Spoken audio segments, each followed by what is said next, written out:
This is Princey Seats channel, your preferred channel for most current and detailed content and information needed. You are welcome. If you are new, kindly subscribe and press the notification button for onward information. Thank you. This is one recent decent press release on the funding and crediting of NOS. Pay attention to this.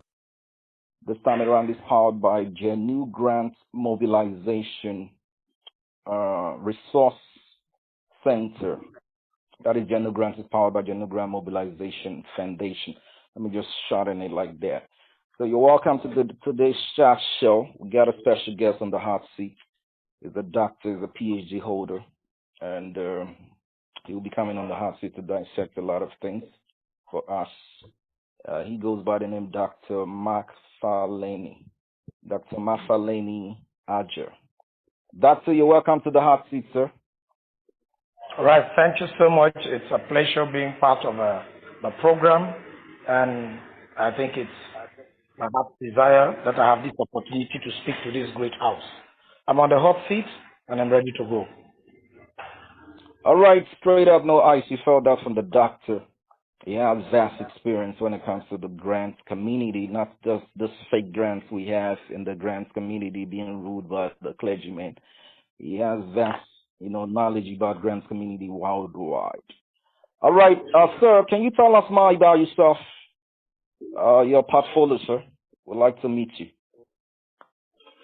Okay, my name is Dr. McFarlane Ager. I'm a development practitioner with over 28 years experience working with the donor community. I hold 2 PhDs in international development and in public health. And I've put 26 active years in development work. That's without a break. And in the international development arena, I have consulted for several international development organizations, beginning from the UN system. I've consulted for UNFPA, consulted for UNDP, consulted for UNICEF, and for the USAID project, I've consulted for FHI 360. I was a lead consultant when the GAIN FHI project started. I've also served as a lead consultant for the Global Fund. It's one of the biggest funding agencies for the states in the South. And I have put in the UN system, in the USAID system, and in the DFID system. USAID, we know, is United States Agency for International Development. There are several funds that are brought under this umbrella by the US government, and they are shared through different categories of donor agencies. You have international development partners. You have multilateral agencies. All of them are supported by the UN system through USAID. DFID is Department for International Development of the British High Commission, and under this you have different programs like Oxfam and all that. They fund activities through several international development partners.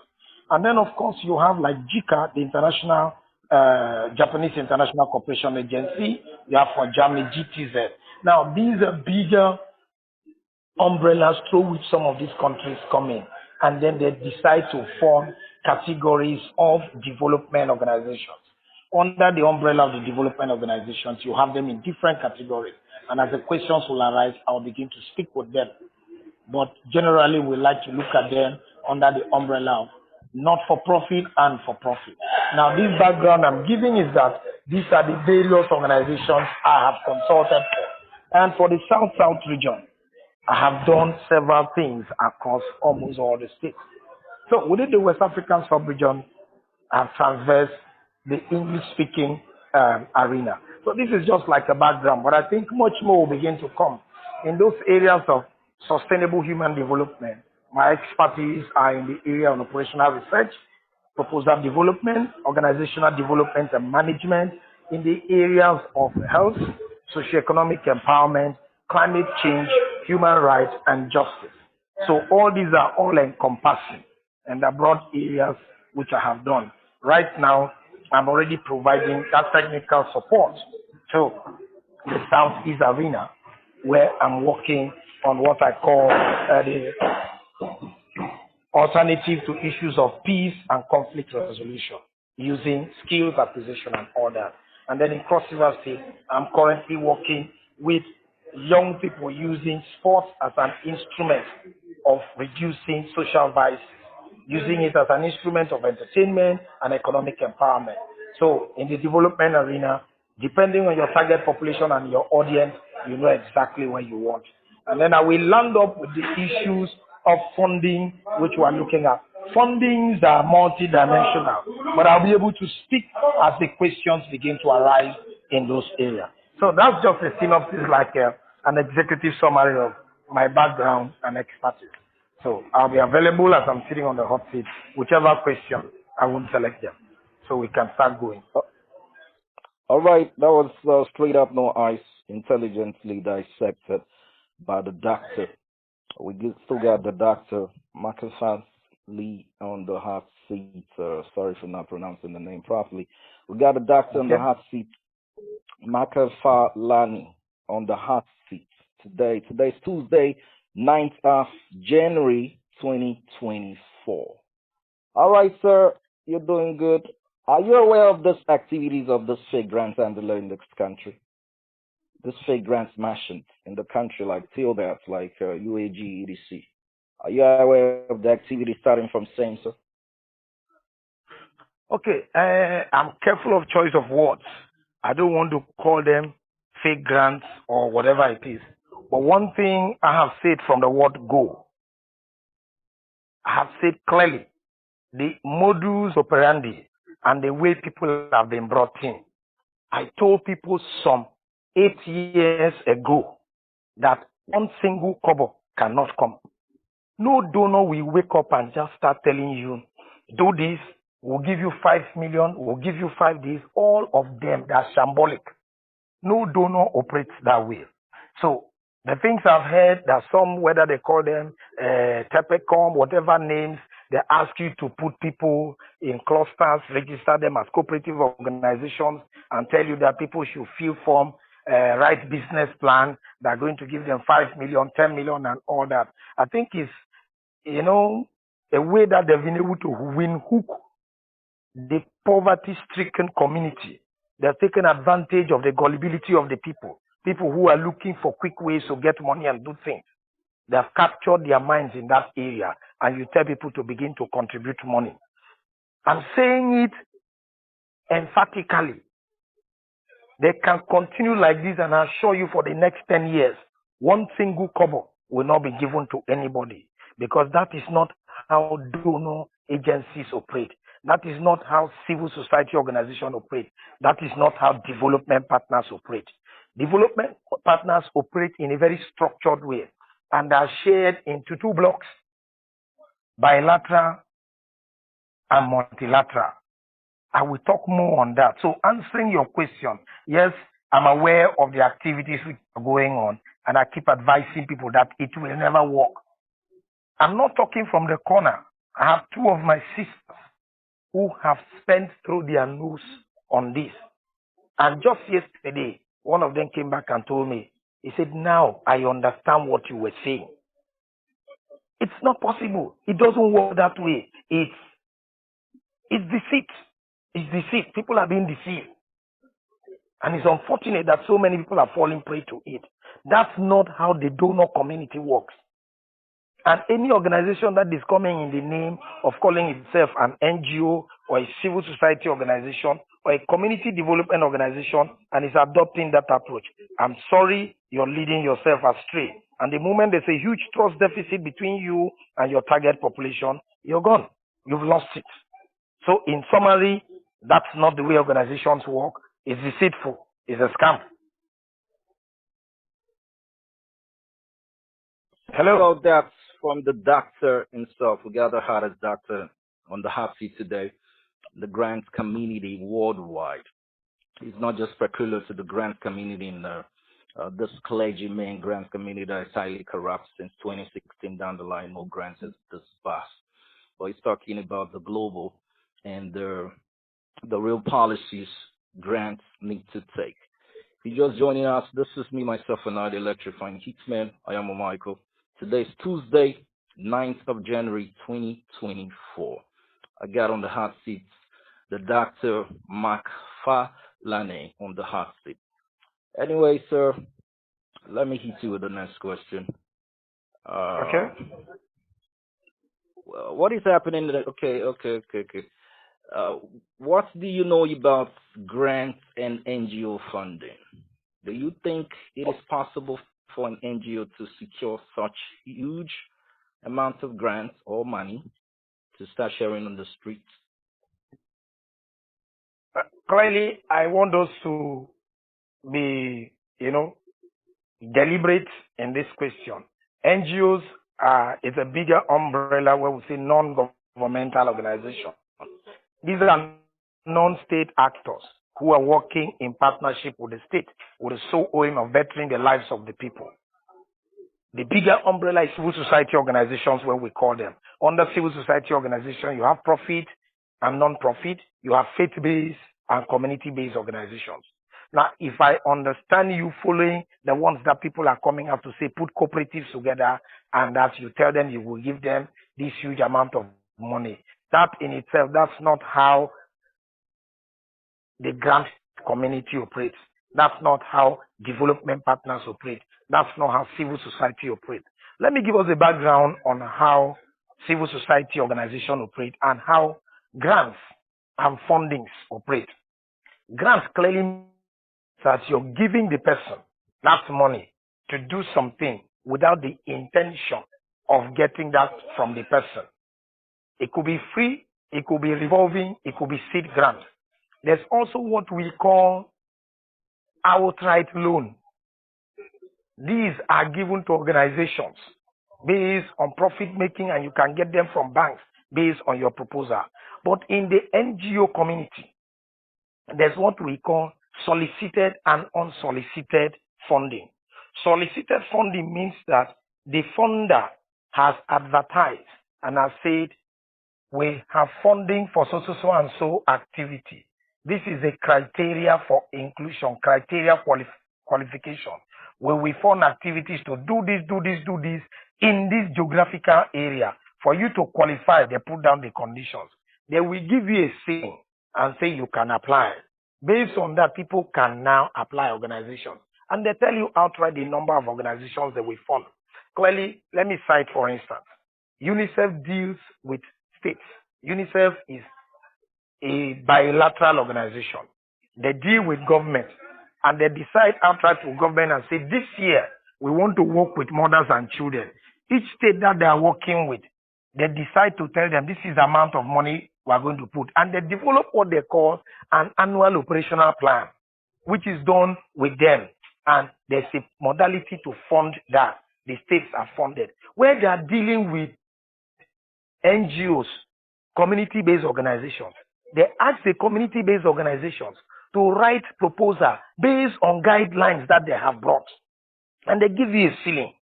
That's talking about bilateral organizations like UNICEF, UNFPA, and all other organizations that fall within that.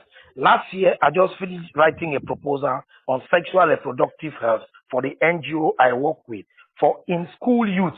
And I deliberately selected areas that I needed to focus because there is a problem statement.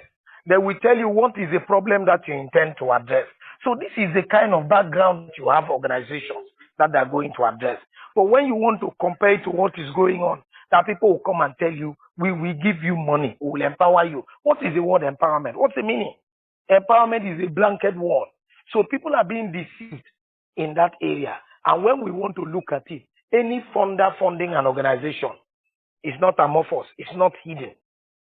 The funder who is funding you is either sourcing the money directly from some other area or is a principal implementing partner, where you call a principal IP. For instance, the UN or maybe Bill and Melinda Gates Foundation can decide to say, we select organization ABC to become a principal recipient to work in Nigeria, in the South. We want to work in the 6 states, but we'll work through one organization, and the organization will work through 6 organizations, 1 in each of the states, or 12 organizations, 2 in each of the states. There is a reporting guideline They will tell you what they want to address, and you develop your proposal line to address that. But these other ones who are scamming people, there is no such.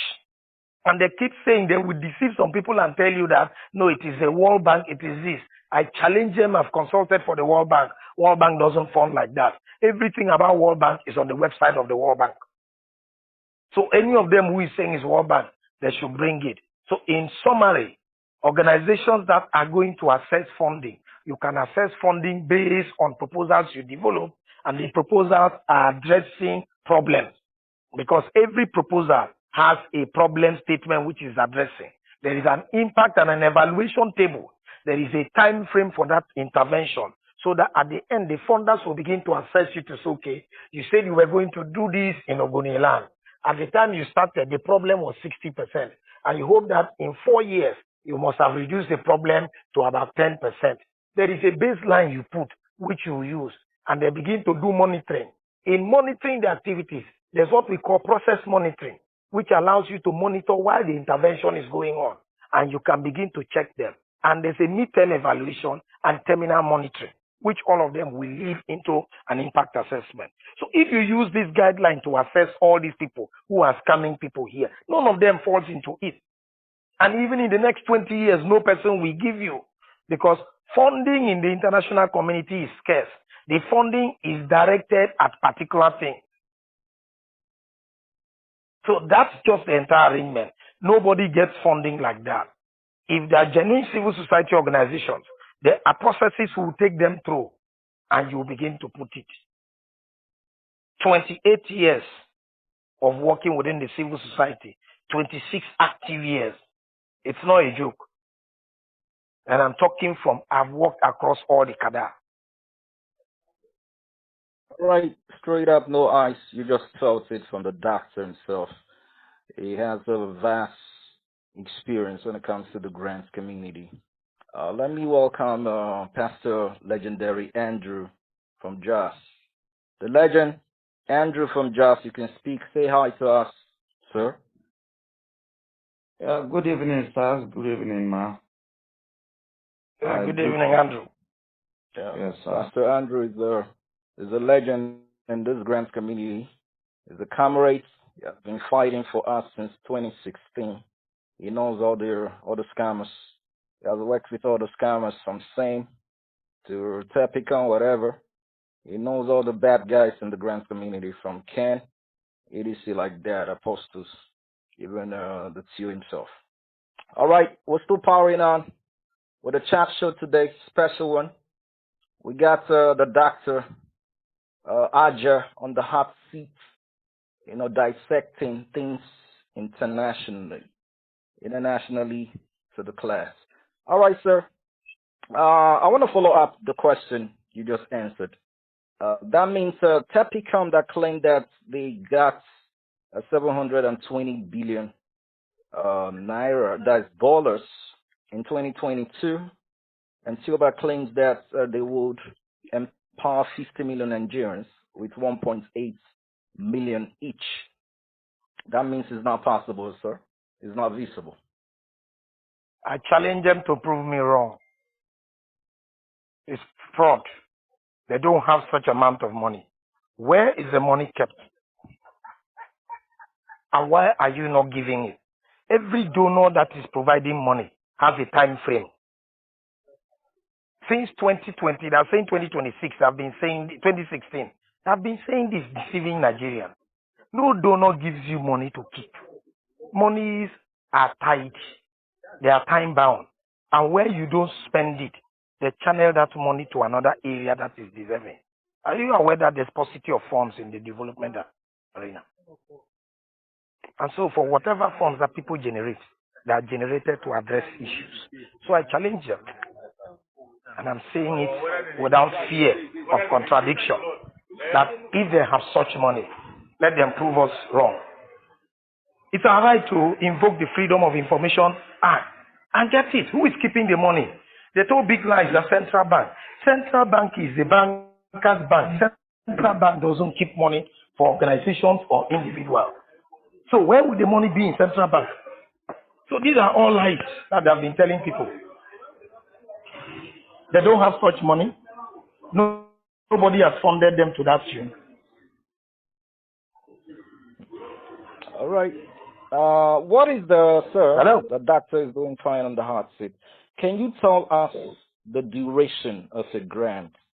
The time the grant needs to be assessed, that is registration of the grant, and the time the registration will close, and the time for disbursement. Just just educate us on the time frame. And is it possible that if the grant holder fails to disburse the grant, can the donor retrieve back the grant? Now, grants are donor specific. Grants are time specific. There's what we call urgent grants, emergency grants. If there are crises, people's lives, let me begin from the area of fundamental human rights. There's emergency funds to protect activists in some instance. And the call for that, you can access it as an organization. If you meet the criteria or the problem you intend to address meets that criteria, and you can get them very fast. There are things we call rapid response funds, RRF. Each of the organization has its time frame. Sometimes an organization can call for proposal and give 21 days. Some can give 3 months for you to write the proposal and send. And once you submit the proposal and the time for submission closes, it goes through the process of selection. And a process of selection is competitive. They are always advertised, and you do that. I challenge any of these ones who are telling us that they got grant from any donor. They didn't get from any donor. No donors advertise. There is what we call solicited and unsolicited proposal. Solicited proposal means that the donor has advertised. Unsolicited is that you as an organization, you can write to a prospective funder and telling them, this is the problem I have in mind. Let me give you a typical example. I want to do a football competition to address peace and conflict resolution in an area. And I decide to write to Coca-Cola as a corporate organization and tell them this is what I want to do. It is left for me to convince them. If they buy into it, they are going to fund me as an organization.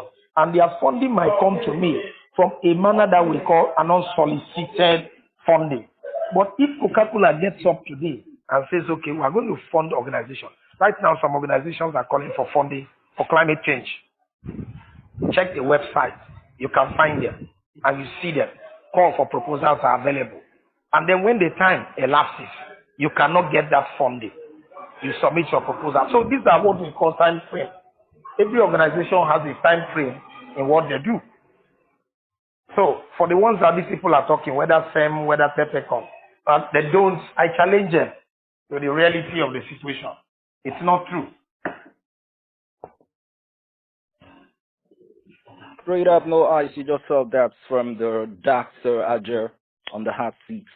Is dissecting the grants community internationally. We'll be coming to question time, Mr. New Vision. Just relax a little bit. The doctor, do we have any secrecy in this grants business? The secrecy of hiding information of the donor, etc., like the way these grants handlers have been operating since 2016, sir?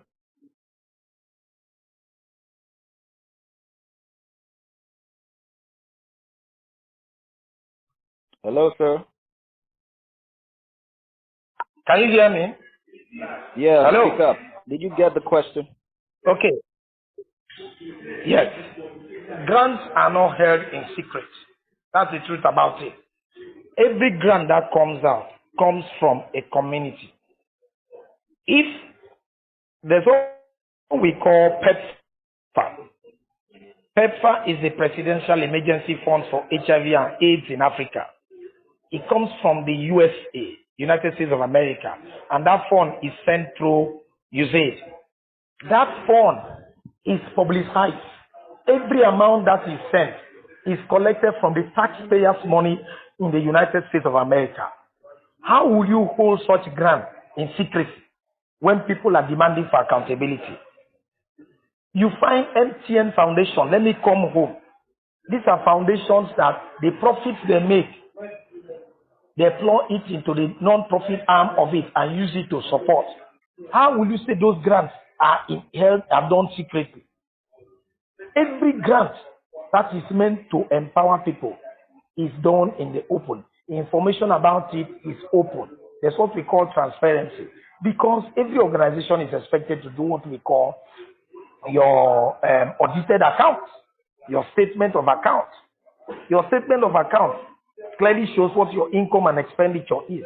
You're expected to develop a work plan to defend the budget you're sending for the grant you're soliciting for or for the funding you're soliciting for. So why would you say it's in secret? So the secrecy that they're putting around here is only to continue to scam people. That's the truth about it. None of them has gotten any grants from any development organization. I dare them to prove me wrong.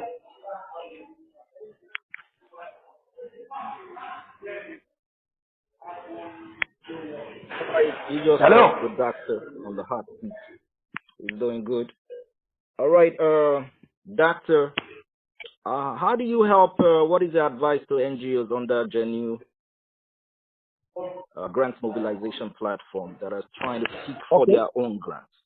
What areas can you advise them on how to, the areas they will have to follow legally to seek for their own grants and approval? Now, for every organization that has existed, you have existed for a reason or a cause. So the cause that you have existed for becomes your main focus. There is a reason you have come in. The moment you identify the reason, the next line of actions you're going to do is to address those reasons. So as an organization, it means that you have some form of resources, which could be financial or non-financial, to address that matter. By the time you put that now, you need to put what we call an organizational structure to help you. As an organization, you bring in what you have. Sometimes it could be human resource. It could be knowledge about the environment. And then you need resources to enable you carry out the intervention. When you put that together and identify what your problem is, the next is to do identification of your target audience. And when you identify the target audience, you further do segmentation. So in summary, for organizations that have been established, what we need to do is to do capacity building for those organizations. Until you have the minimum capacity, you will not be able to apply for funding. We finish the COP, the climate change activity. There are 1,001 donor agencies willing to support people to do interventions that will ensure that the environment is healed. And you need to address it. Let me give you a typical example and you see the connection between climate and poverty reduction. If we want to do climate change, one of the things we do is to stop deforestation. So if an organization has come up and say they are coming here for sustainable forest development, so it means that organization's interest is to stop deforestation and also grow the forest. You must tie that to a problem. Hello, are you following me? Yes, I'm here. Hello? Okay. So that organization's at the side. Okay. Now, it means the problem within that area is that people are cutting down the trees in an unsustainable manner. What are they cutting it for? If they are cutting it to make firewood, to make an end to a living, for you to stop them, you need to provide an alternative skill. As an organization, if there are people who are depending on firewood for survival, you have to change their trade. If there are people who are using firewood to cook food, you have to change their source of energy. If you apply for funding now and say, this is a problem we have identified, this is a solution. If we're able to have money to change people's life from depending on the forest for survival, and we give them alternative skills, we're able to change people's source of energy from forest energy, depending on firewood, and we give them gas, it will help us grow back the forest. We can empower rural communities and women instead of deforesting the thing to do replanting. You will tie all these activities together and funds are given to you. You tie activities together that you do capacity building and that the woman who used to cut trees to sell for survival, you can change her trade. Instead of cutting trees, she can have fun to set up small markets to sell. And you do what we call market analysis. So that what she's selling is what people demand. This is the intricacies and, the nexus around the proposal you're going to develop, all in the area of climate change. Organizations that are interested will fund you. But if you, as an organization that you are just created, an NGO, is just one step, being created and having a legal document. The next step for us is to do capacity building. A lot of us think that things will fall from the sky. No. You must have some form of capacity. And so my advice to organizations that have existed, that have passion, that have registered and have come up, we must be willing to do capacity building. I spent a lot in the area of capacity building. Today I can relax because the staff working in my organization, it was my organization when it was in my head. The moment the vision came in and they came in, it became our organization. And we ensure that each of them has the required technical capacity. Build them, they develop the proposal. Some will identify a problem and are able to develop that problem, the proposal to a fundable proposal.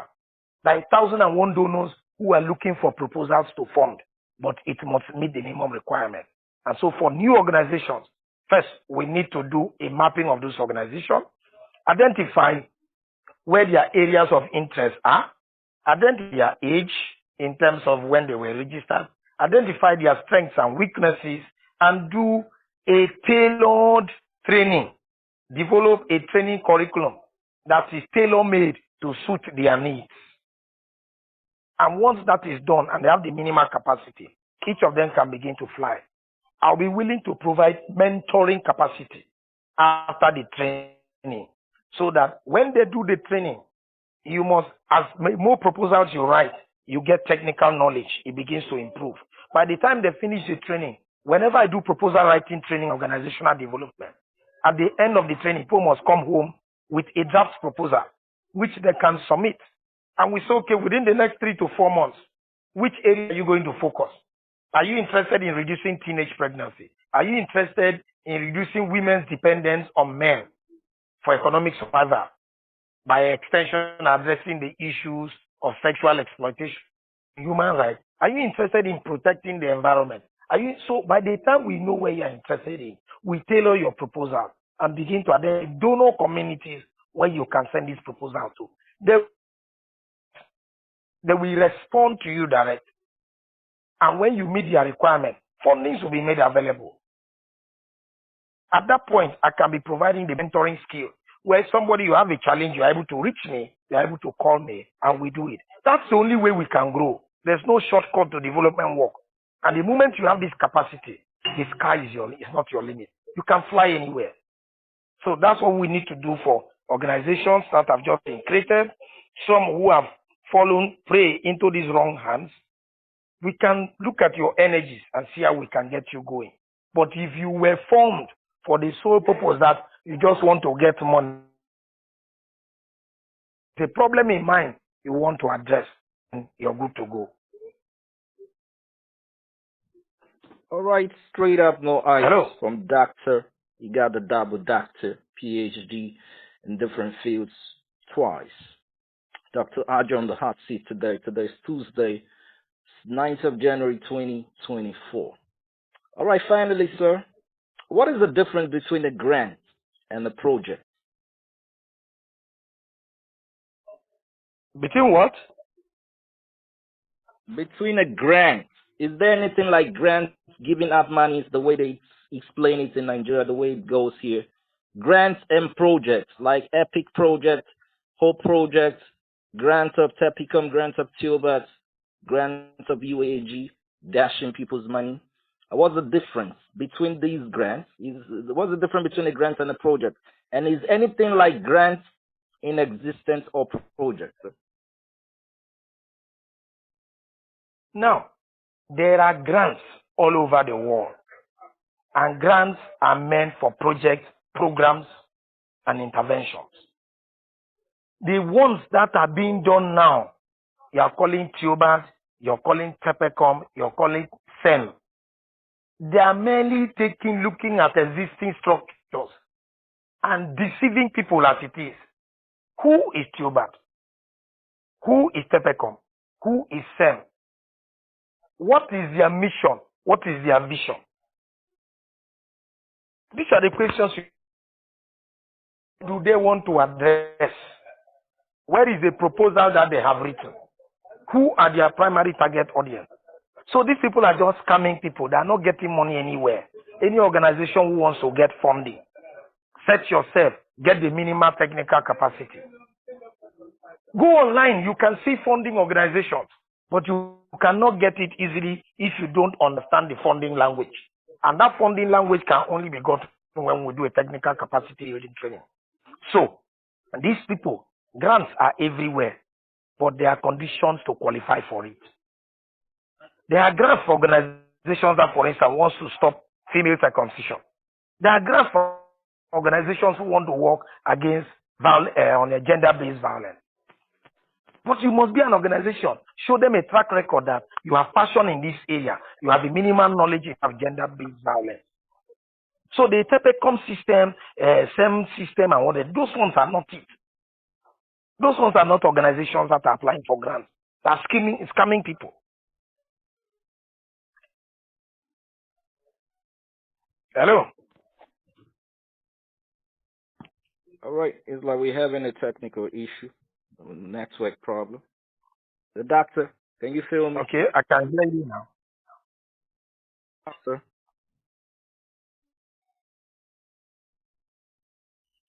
Can you hear me? Yeah, are you done? Yeah, I'm Go done. Go on. Where did you hear You're me? done. Yeah. All right, this is still the chat show. Hello? Are you done talking, sir? Yeah, I don't know where you heard me and stopped, but I think I provided that answer. Towards the end. Okay. So, your question, if I understand you, what's the difference between grants, as it were, and the way these other people are presenting it? That's what you asked. And project. That means there's a difference between a grant and a project. Is there any difference between a grant and a project? Now,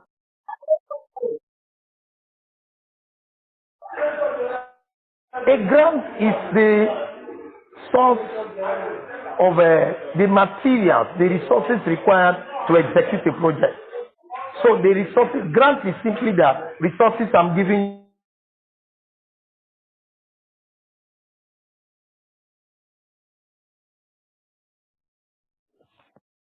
Ladies and gentlemen, I apologize for the inches we can feel now. You know, the network problem in the country is bad.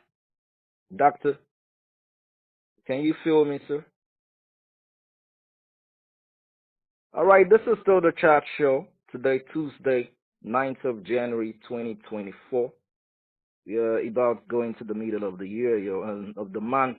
Sorry. January is fast spinning. Before we know what's up, tomorrow is 10th of January. We still got the double doctor, Aja, on the hot seat today. This show is powered by Genuine Grant Mobilization Movement. And the CEO of the Genuine Grants and the president happens to be the legendary Madam Blessing. Anyways, this is a question segment. If you have any question to ask the doctor, you can raise your hand and ask him. Okay, I got the man, No Vision. No Vision, sir. You can speak. Good evening, House. Good evening, I am Michael.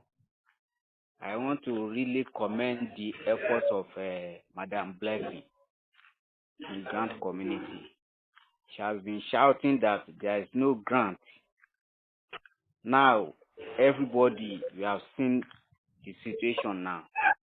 So I want to ask the doctor in the house, what is the way forward? Is it possible we brought all these scammers to book?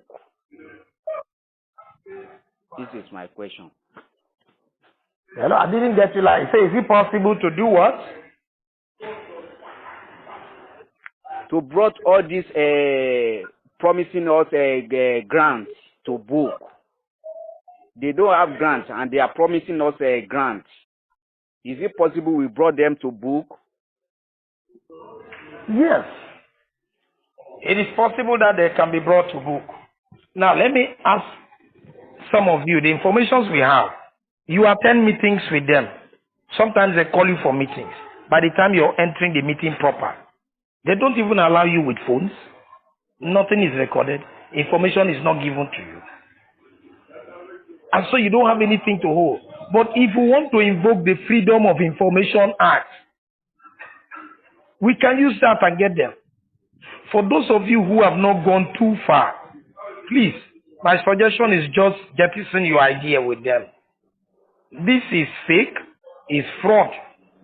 It does not work. They come and tell you, tell you, tell you, Theobarth. Nothing. 1 naira will not come to you. It's a scam. I've stayed here for the past 10 years, and I'm still going to say it. So forget them. You can sit, you can go to court.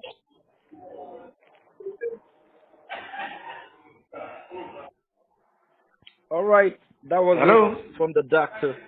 Ajer on the hot seat. Do we still have any more questions? More questions? Pastor Andrew, legendary, do you have anything to say, sir? Yes, really, I sincerely appreciate this eye-opening because I think people like us, the kind of trade we face in Grant community. Like, you know, our picture, we are going everywhere, our names, our phone numbers. People will tell you, send your address that they will follow you. Why? Because you are trying to tell them the truth. You can see now, thank God. Now, what we have been saying, he cleared it. Now, we come to know people, they have been impacting fear in us that we cannot do anything, you cannot sugar. Now you can see what we have been trying to tell you, that if we can come together, we have a lot of evidence against these people. Even their voice not alone, telling us they are giving us trillions, billions, all this. That and our evidence, our proof of payment. But the problem is their voice, their paid agents are deceiving a lot of masses against us. The more we are trying our best to help them out, the more all these grand handlers, paid agents will be deceiving them. They are turning against us. So thank God for this eye-opening today. I really appreciate you, Doctor. You made me today to be proud of myself. I am a Michael. I am proud of you. Madam Blessing, I am. Thank you very much. I think that is all I have for now. All right, that was one of the front runners, one of the soldiers, the generals in this Grant community. He has been fighting for a long time for us to be, for people's eyes to be open, like he said. All our pictures have circulated with social media, including me, myself, and Nida is talking. Up to date, they believe that Ayamo Michael is the biggest threat to UAG, Apostle Ken Zakamas, in the fake grants. Like we've heard now, all those grants that are promising us millions, that they will give us millions in the way, blah, blah, blah, they're all fake, from the doctor himself.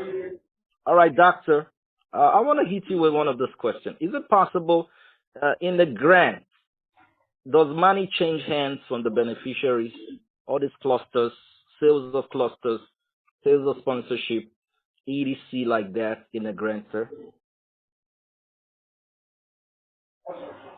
Hello, I didn't get the question.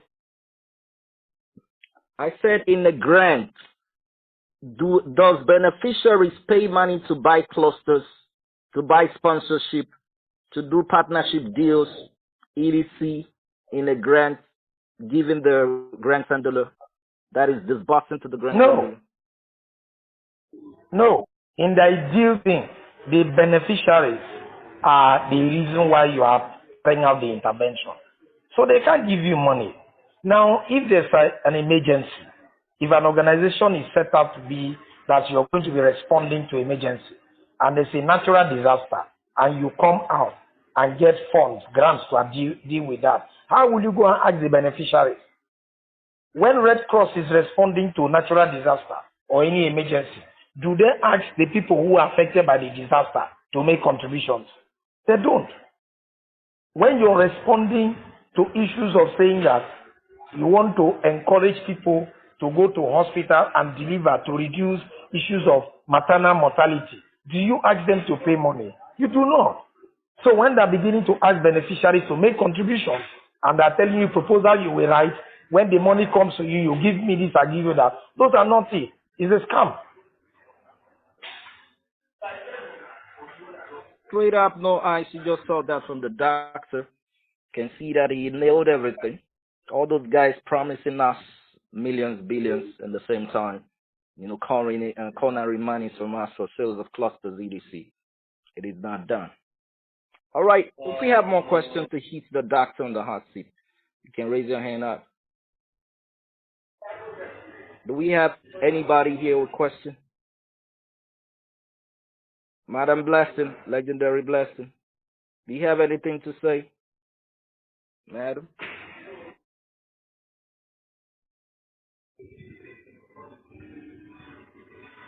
Madam Blessing.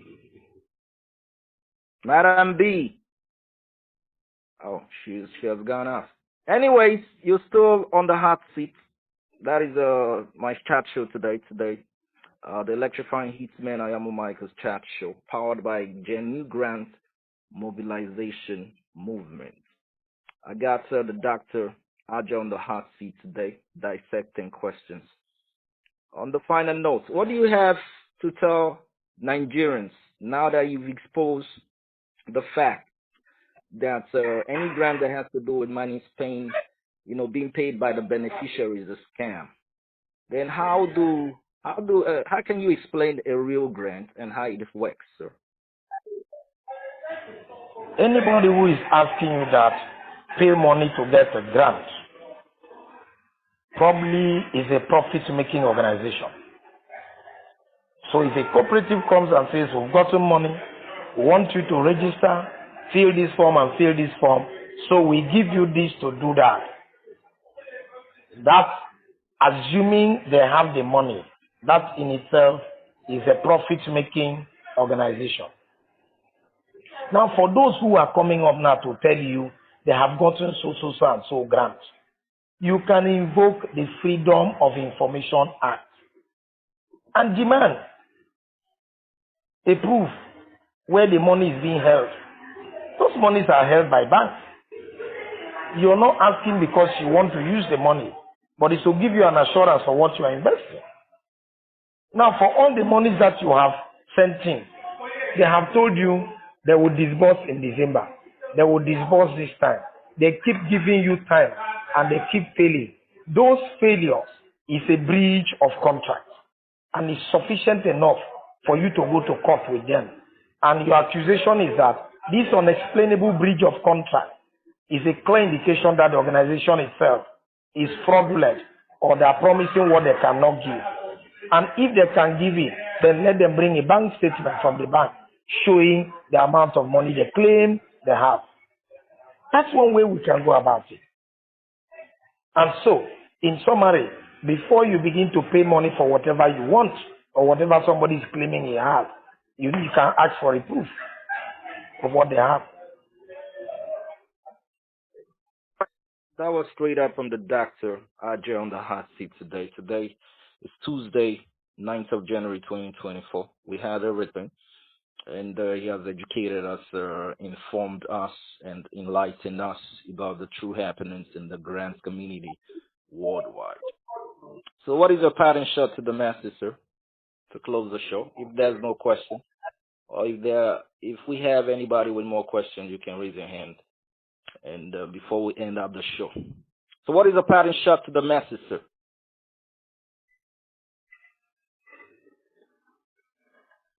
Hello? Doctor, what is your parting shot to the masses? What do you have to say to Keep faith in encourage whatever them the you're more doing. or to educate them better, just to close the show? Keep faith in whatever you're doing. Ask questions where you're confused. Seek information to empower you. Whatever idea you have and you're in a crossroad, I'll always be available to provide, answers that can bring us out of the wood and we can move. Now, for those who have genuinely set up organizations to address issues of poverty, to address issues concerning people, don't give up.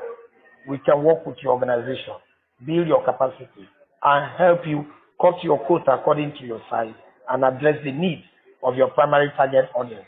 There are some people who believe these scammers and they have gone to several areas, convinced people. Today, there's a challenge. The people you have spoken with will see you as part of the deceit. Let's begin to educate them that this is what you have discovered, and it appears that that thing has been a scam. So that's the only way you can begin to free yourself. But I'm open, any information, anywhere, to move us forward. You can share my phone number, share my contact, and then anytime I'm ready to provide whatever technical assistance I can for us to move forward. All right, that was the Dr. Adjo on the hot seat today. Today's show is powered by Genuine Grants Movement. This is what we're calling it a wrap. If there's no question, is there anybody with question here for the doctor? It's like the doctor has dissected everything to our comprehension. Anyways, join us by Saturday, 8 p.m. on African Grant Movement. We'll be having the legendary Pastor Andrew from Jos. We got a special guest. That is legendary. I call him the Big Papa. Legendary, elder statesman, Big Papa Reverend Bartholomew is our special guest on Saturday on the hot seat. So he will be joined by legendary Pastor Andrew from Jos, legendary A.A. Musa, legendary Aminu Sadoki, EDC, legendary African Mr. Joe, legendary Ajayi Adegoke, EDC on the hot seat to dissect things. Between now and then, keep your head up, follow the instruction, follow the rules, and be wise this time around not to be fooled. This is where we'll be calling it a wrap from the chat show today, powered by Genuine Grant Mobilization Movement. The CEO is Madam Blessing. Madam Blessing, before we call it a wrap, do you have anything to say?